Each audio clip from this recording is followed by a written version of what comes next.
Hi, it's Harvard lawyer Lee. Welcome to my YouTube channel. Today I want to talk about the very sensational allegations made by Lindsey Boylan against New York Governor Andrew Cuomo.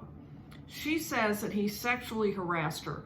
I want to talk about those allegations under U.S. law. Now, I cannot answer the question whether these things actually occurred. Governor Cuomo says that never happened. Just flat out, that did not happen.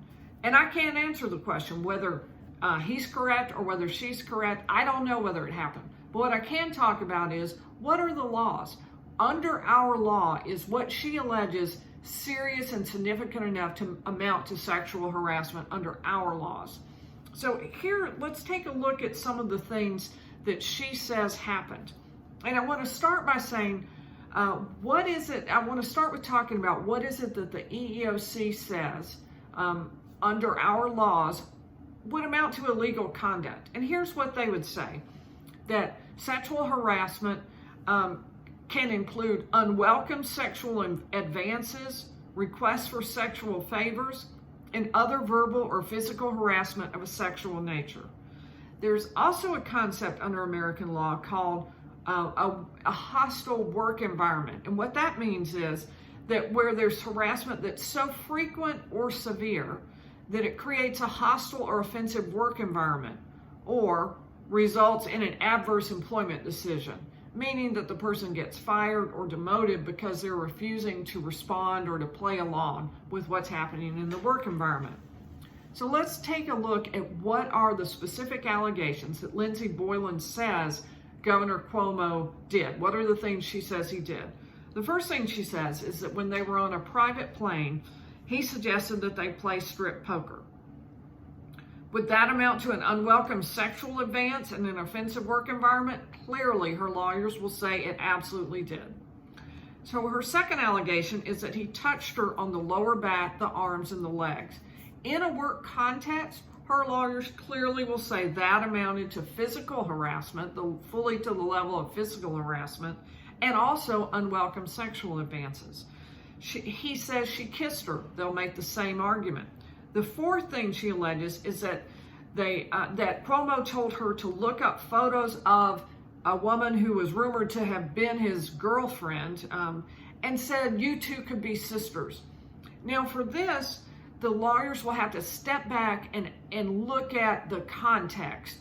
Because, of course, if you simply told someone, I think you look like someone else, that might not amount to sexual harassment. It wouldn't necessarily. But what her lawyers will say is, in the context of all of the other things that were happening, and in the context of who this woman was, because she was rumored to be his girlfriend, or at least at one time had been his girlfriend, that they'll argue that was sexual harassment, at least within the context of work environment, because it had a meaning in that context. The same thing is true of her fifth allegation. She says that he showed her a box of cigars he received from Bill Clinton. Now, of course, showing someone a gift you received from a former president would not in and of itself amount to sexual harassment.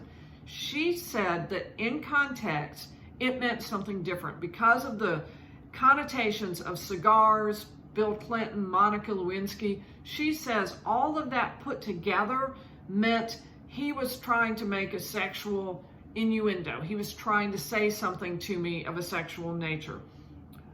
In context, her lawyers will clearly argue that that again amounted to a hostile work environment. So those are the arguments that her attorneys are going to be making as they go forward in the next and coming days. Cuomo, of course, says nothing happened. None of this occurred. This has to be completely disregarded because it did not happen. I can't answer that question, but I can tell you what the U.S. laws are as far as that's concerned. At least we can talk about that and whether or not it would amount to sexual harassment.